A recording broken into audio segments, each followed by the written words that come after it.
Students, today we are going to learn about matrices.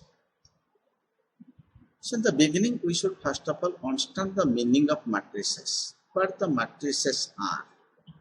Then we'll discuss about the concept of equality of matrices, then the different types of matrices, and finally, we'll be discussing about some of the operations like addition, subtraction, and multiplication of matrices and solve some of the problems on operation of matrices. Now the question comes, what these matrices are? There are various definitions for these matrices. Say matrix is a rectangular array of numbers or other mathematical objects for which operations such as addition and multiplication are defined. This is one definition. It is a rectangular array of numbers. That means other mathematical objects. So we are arranging the numbers or some mathematical objects in the form of rows and columns, and for which addition and multiplication need to be defined. One more definition says, a matrix is a rectangular arrangement of numbers in rows and columns. These are the rows and these are the columns. So here we have said 3 rows and 2 columns. Rows run horizontally. So since these are the rows, these rows are now horizontal and the columns are vertical. And the columns run vertically. The dimensions of a matrix are stated as m by n, where m stands for the number of rows and n stands for the number of columns. Here in this case, we have 3 rows and 2 columns. So m is 3 and n is 2, and this is called a 3 by 2 matrix. Next comes the equality of matrices. Now the question comes, under what conditions 2 matrices are said to be equal? There are 2 conditions. The first condition is, we can think of the equality of matrices only when they have the same order. So that means the order of the first matrix must be the same as the order of the second matrix. And the second thing is, their corresponding elements must be equal. So here in this case, we have 2 matrices. The first matrix is a 2 by 2 matrix. Second matrix is also a 2 by 2 matrix. So the order of the first matrix is the same as the order of the second matrix. Also, their corresponding elements must be equal. That means x must be equal to 3, y is equal to 1, z is equal to 4, and t is equal to 5. That means the element in the first row, first column of the first matrix is equal to the element of the first row, first column of the second matrix. Element of the first row, second column of the first matrix is the same as the element in the first row, second column of the second matrix. Similarly, this is the element in the second row, first column is equal to element in the second row, first column. And here this is the element in the second row, second column. This is the element in the second row, second column. So these corresponding elements must be equal. That is, x is equal to 3, y is equal to 1, z equal to 4, and t equal to 5. Taking one more example, here we have a 2 by 3 matrix. This is also a 2 by 3 matrix. So the first matrix is a 2 by 3 matrix, second matrix is also a 2 by 3 matrix. So they have the same order. Now in order to be equal, their corresponding elements must be same. That means A must be equal to 3, B must be equal to 2, C must be equal to 4, D must be equal to 1, E must be equal to 5, and F must be equal to 7. Now coming to the different types of matrices.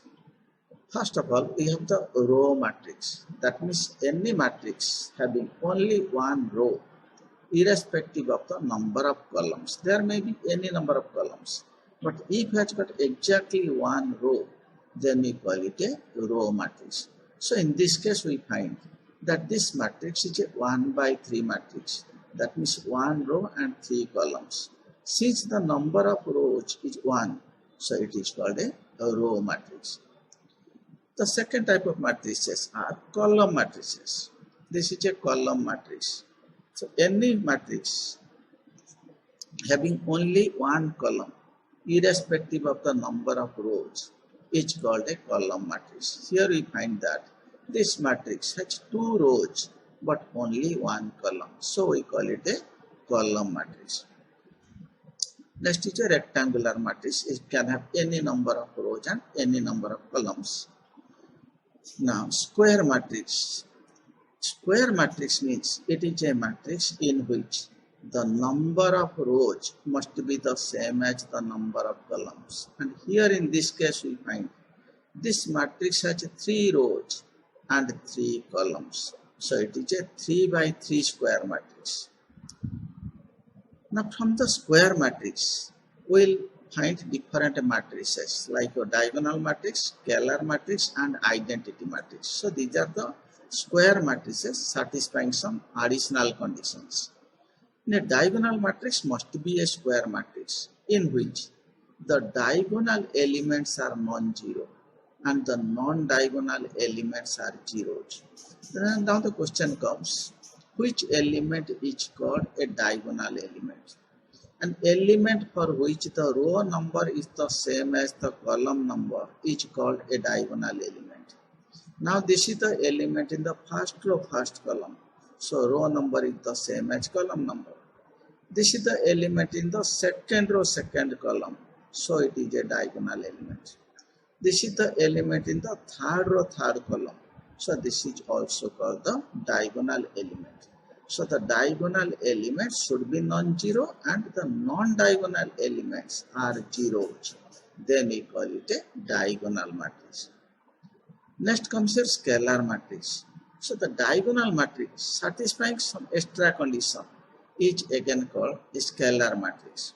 Now what that condition is? The diagonal elements should be non-zero and equal.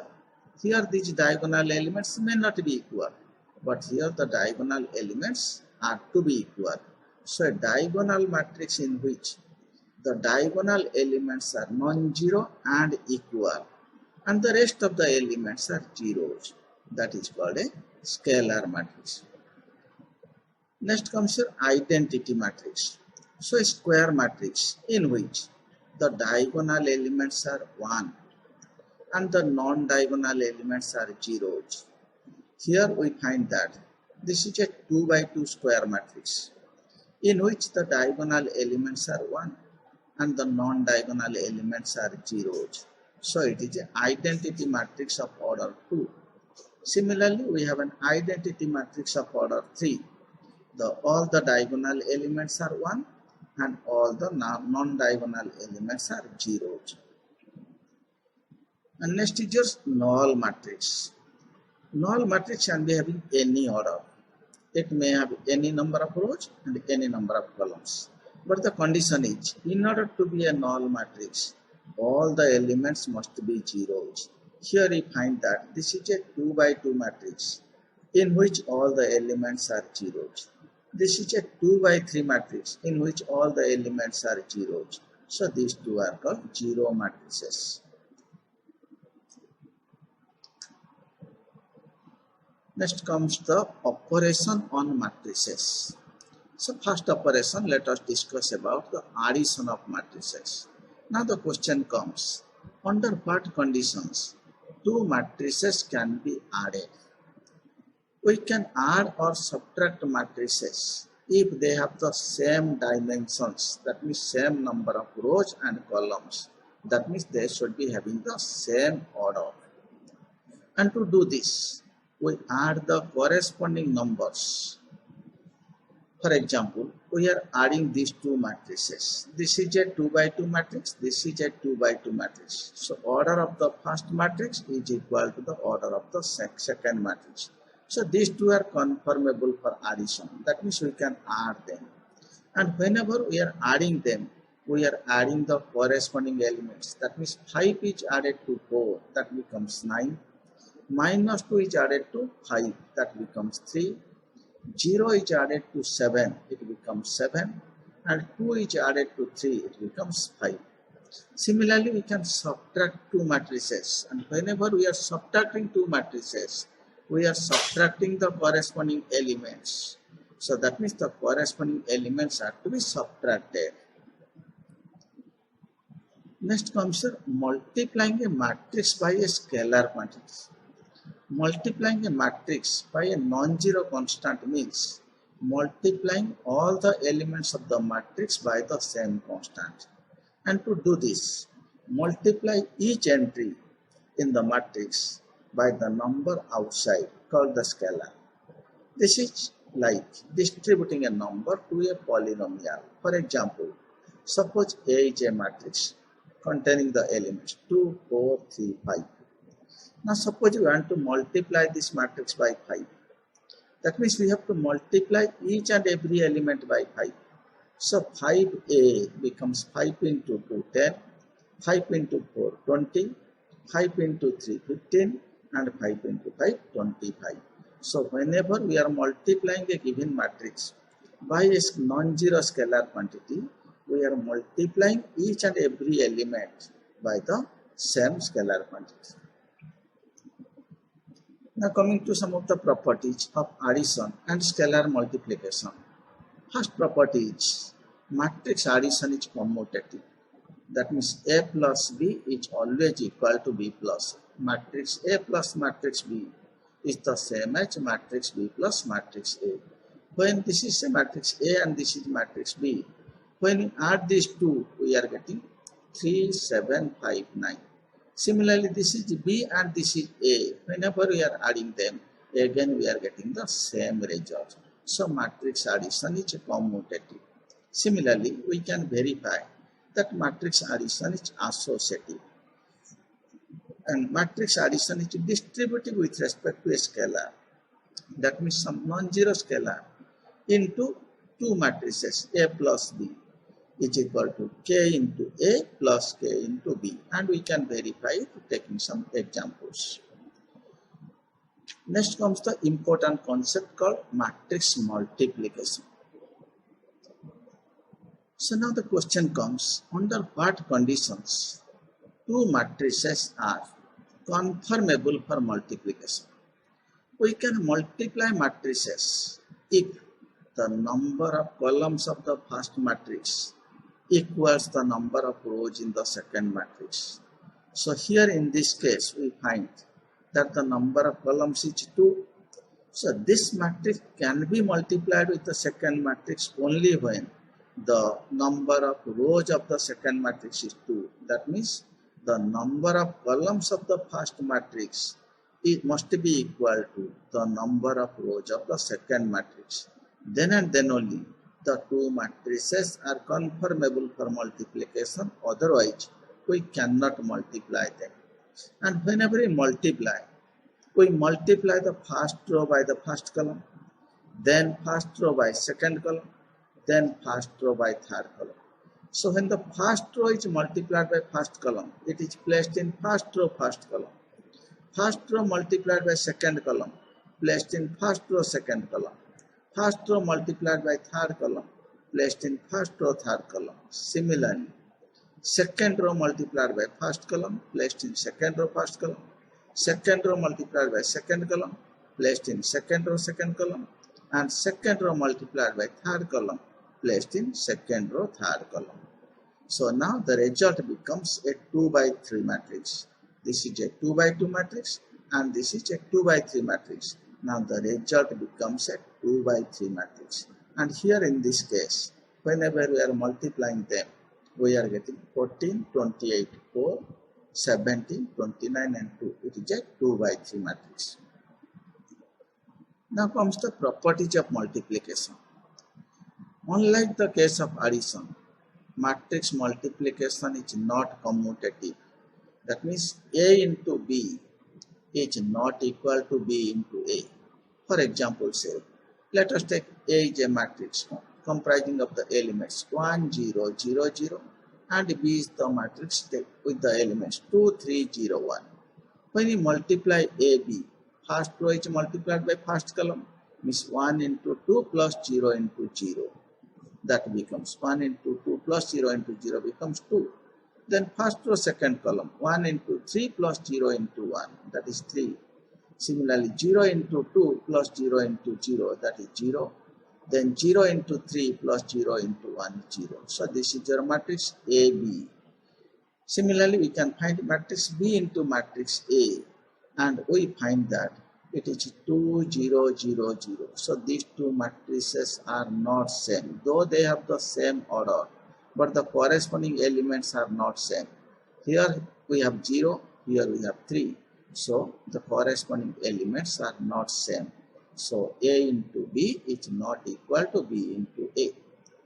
So matrix multiplication is not commutative, but it is associative. A into B into C is equal to A into B into C. So matrix multiplication is associative. Similarly, matrix multiplication is also distributive. That means multiplication distributes over addition. Like A into B plus C is equal to A into B plus A into C, where A, B, C are the matrices conformable for addition and multiplication.